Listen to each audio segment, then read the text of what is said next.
Hello everyone, welcome back, or welcome. This is video 2 from Epic History TV, Stumbling to Disaster, Battle of the Wabash. The first one was a two-parter. Anyways, America's First Defeat. That's what it was. And the Wabash, there's Fort Vincennes. The Wabash River, I think that's the Wabash. Could be wrong. I know Wabash runs right next to Fort Vincennes. Fort Vincennes, awesome little video if you want to, about how it was taken over by George Rogers Clark. But anyways, that's not about this. There's a thanks button on the channel. You can donate, subscribe, or thumbs up. We're going to do this in one video because it's under the 25-minute threshold. August 1791. For years, the United States Northwest Territory has simmered with violence between Native American tribes and U.S. settlers. After the humiliation of General Harmar's defeat the previous year, General Arthur Sinclair has orders from President Washington to lead a second attack against tribes of the Northwestern Confederacy, a punitive expedition to ensure future compliance. That summer, Sinclair's force assembles near Fort Washington, today the city of Cincinnati, Ohio.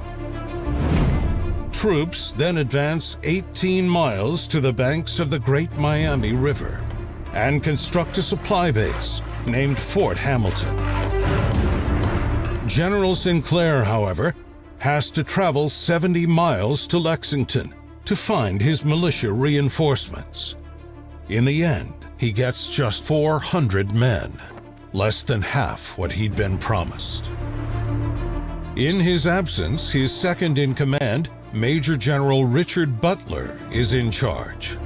48 years old, Irish-born, Butler had been a distinguished regimental commander in the Revolutionary War, frequently praised by Washington himself. He also has considerable experience of negotiating with the Northwestern Confederacy and knows several of the chiefs personally.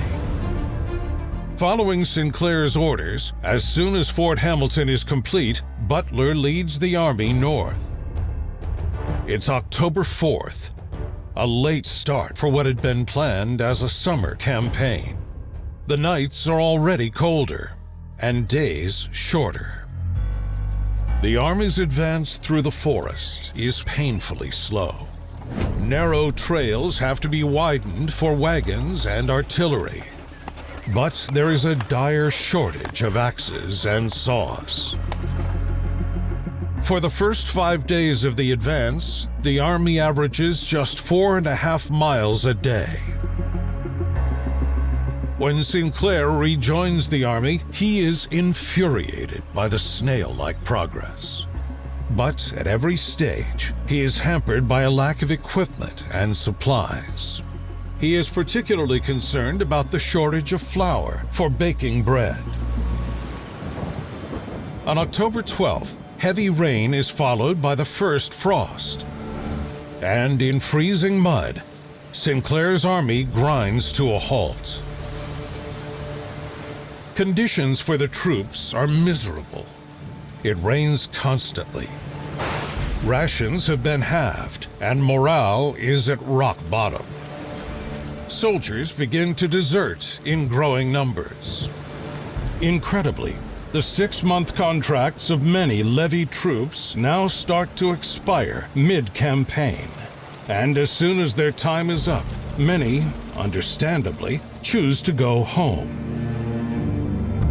9 days into the advance, 40 miles north of Fort Hamilton, Sinclair orders the construction of another supply base. This one will be named Fort Jefferson. It takes 2 weeks to build. Sinclair's decision to secure his supply route in this fashion is militarily prudent, but it's costing a lot of time. And his troops remain cold, wet, and hungry. At Fort Jefferson, 3 soldiers are caught trying to desert. Sinclair decides to make an example of them, and they are hanged. The army is now down to 1,500 men.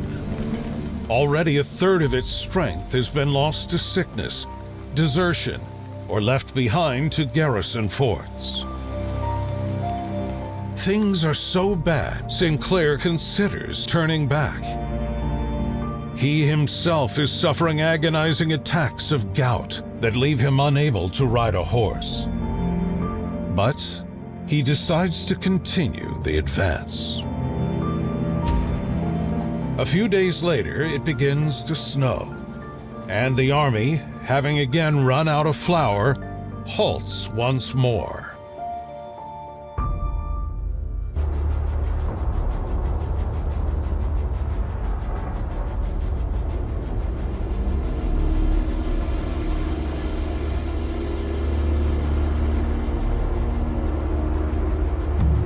As U.S. troops await supplies, Little Turtle and fellow commanders of the Northwestern Confederacy have been formulating their response to the expedition. They have observed the slow progress of Sinclair's force and already picked off a few stragglers and deserters. They know their forces are now evenly matched in numbers. So rather than retreat, as they'd done the previous year, the chiefs decide to challenge the U.S. Army head-on in battle. The dense woodland and their experience as hunters and warriors will give them an advantage.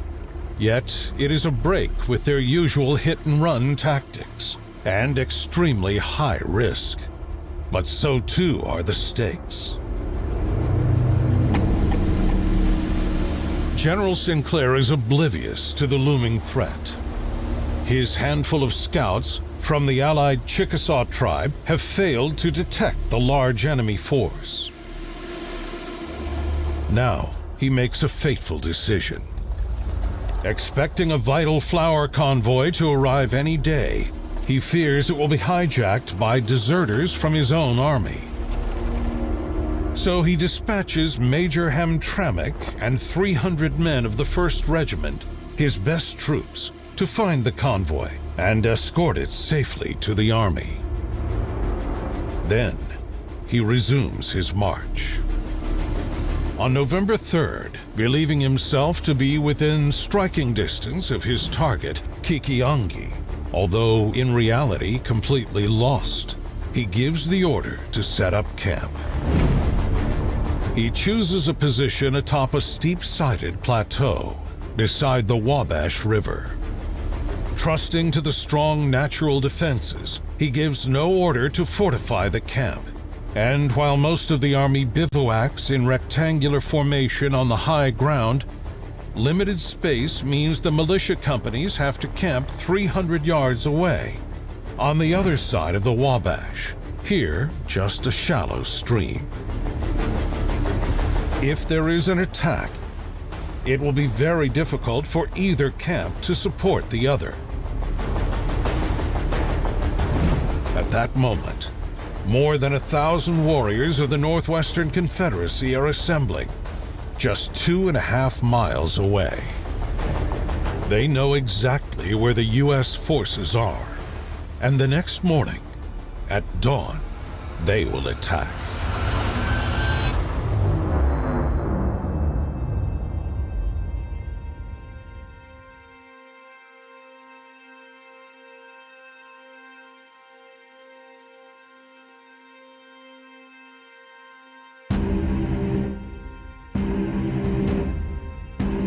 In the cold early morning darkness of November 4th, 1,200 warriors move into position. They are in a crescent formation. On the left, Ottawa, Ojibwe, and Potawatomi warriors.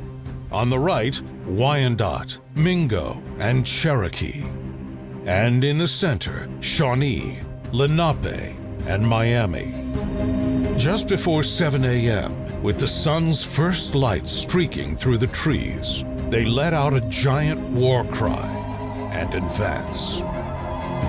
In the U.S. camp, soldiers are making breakfast. Rumors swirl of recent sightings of Native Americans, reports which have not been passed to General Sinclair.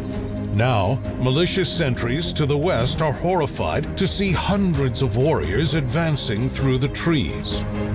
They fire their weapons and run, pursued by a hail of musket balls. The inexperienced militia are taken completely by surprise. They fire a few shots and either run or are cut down where they stand. Their camp is overrun in minutes, survivors scrambling through the freezing water of the Wabash and up the slope to the main camp. Here, U.S. regulars and levy regiments are stood too, alerted by the sound of war cries and musket fire. Their 6 cannon are loaded and ready to fire. But panic-stricken militia rushing into camp block their line of fire, and it is difficult to target an enemy who moves in small groups, dashing from cover to cover. When the guns do open fire, their shots go high, crashing through branches overhead. While Miami, Shawnee, and Lenape warriors make a frontal attack on the camp, focusing attention, the 2 wings of the Native American Army push through the woods to encircle Sinclair's camp. U.S. outposts are quickly overrun or flee back to camp. Firing from cover, Native American sharpshooters begin to pick off U.S. gun crews and officers. Within 30 minutes, a quarter of Sinclair's force are casualties or have fled into the woods. More men are falling every minute. Sinclair recognizes the danger his army is in and orders Lieutenant Colonel Dark, commanding the 1st Levy Regiment, to clear the rear of the camp. Dark takes 5 companies, about 300 men, and leads them forward in a wheeling bayonet charge to the right. He is supported by 50 mounted dragoons on the left. Wyandot warriors fall back before them. But it is a trap. They are luring the U.S. troops out of position. By the time they reach Buck Run Creek, they're cut off and surrounded. The Wyandots renew their attack, inflicting heavy losses on Dark's men as they fall back to camp.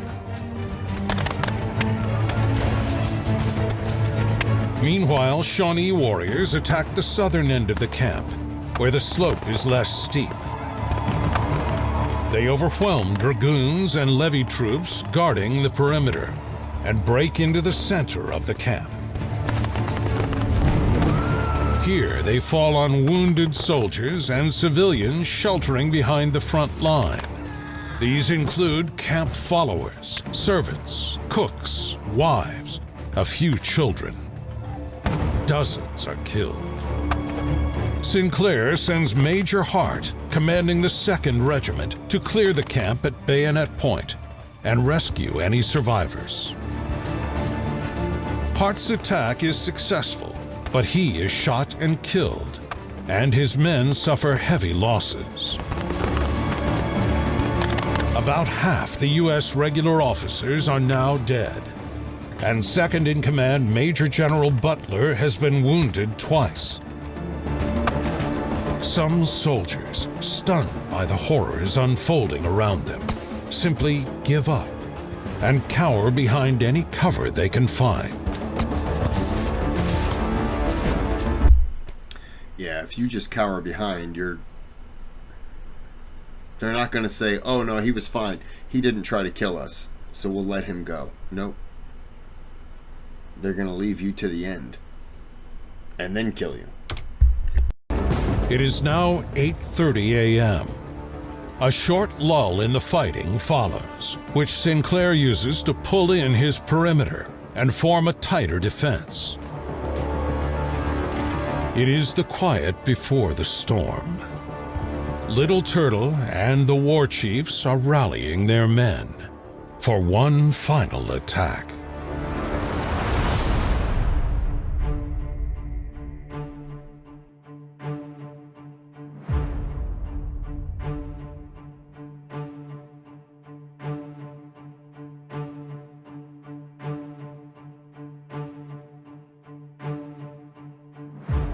Two hours have passed since the initial attack, and Sinclair sees that if they do not break out through the enemy lines now, his entire force will be wiped out.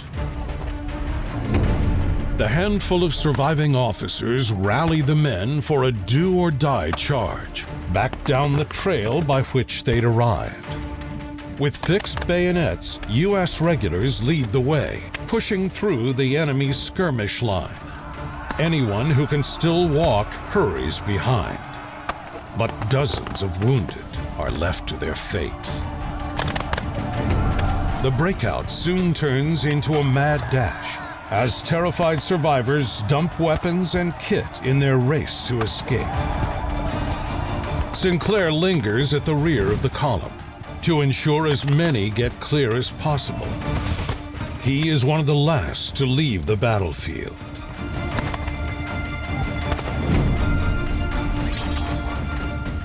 Warriors pursue the shattered U.S. Army for several miles. Then they return to the campsite to loot and finish off the wounded. Among them, Major General Butler. The warriors of the Northwestern Confederacy celebrate into the night. The Battle of the Wabash, which would come to be known as Sinclair's defeat, is over.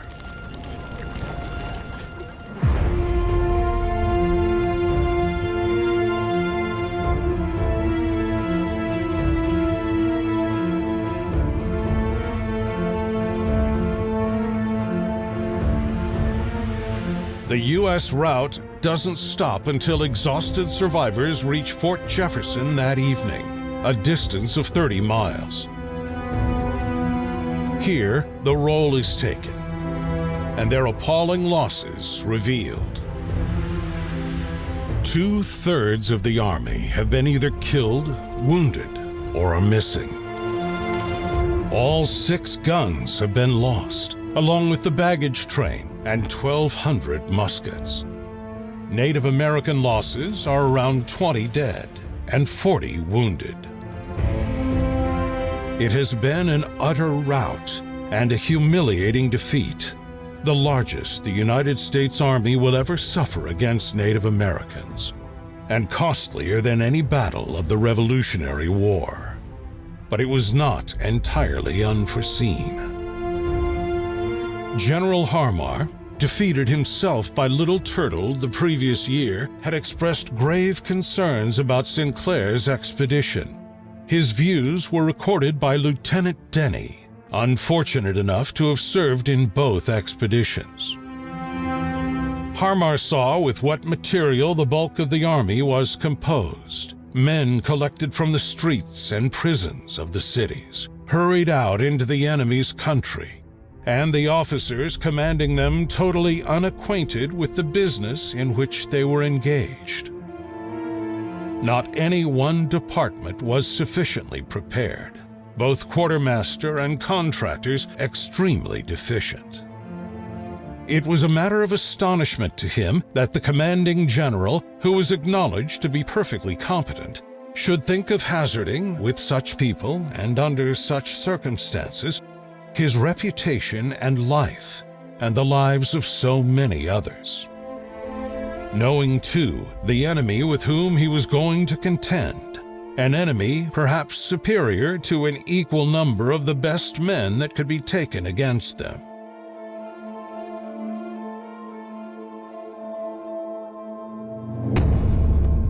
Sinclair's defeat led to the United States' first congressional investigation. Their report cleared Sinclair of personal blame, but found a long list of failures in the preparation and execution of his campaign. The next U.S. general sent to take on the Northwestern Confederacy, General Mad Anthony Wayne, would first impose major reforms on the U.S. Army. He would insist on more resources, greater professionalism, improved training and tactics, and better reconnaissance. For the Native Americans, the Battle of the Wabash was a brilliant victory, won through courage and tactical skill. You got to applaud it because you had so many different nations or tribes, however you want to label it, and they all worked together perfectly. Considering, you got the different tribes, the different nations, and they may not have exactly fought the same way, and you may be fighting next to another group that doesn't use the same tactics that you use, but yet they all came together and they came up with a plan and they followed through with it. That's awesome. It marks out Little Turtle, Blue Jacket, and Bakongahelas as among the most successful Native leaders of all time in the wars against the United States. But it also proves to be the high point of their resistance. Their enemy would soon escalate the Northwest Indian War, and under the leadership of General Wayne, bring it to a conclusion at the Battle of Fallen Timbers. The inexorable westward march of the United States would continue. Can't wait for more epic history videos? Then head over to Nebula, where you can find new... It'd be cool if they did a Battle of the Falling Timbers, if there was a part 3. That would be awesome. Does anyone know if they're going to do...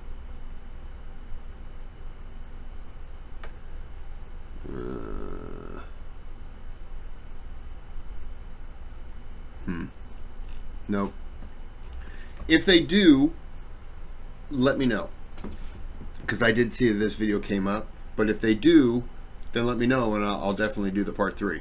If they ended here, because I think the Battle of Fallen Timbers would still be cool, because it's related to this, But anyways, I'll end it there. That was good. Yeah, I'm impressed with how well all the tribes, the nations, however you're supposed to call them, they all fought together, and I think that they did a great job. So, until next time, have a good day, have a good night.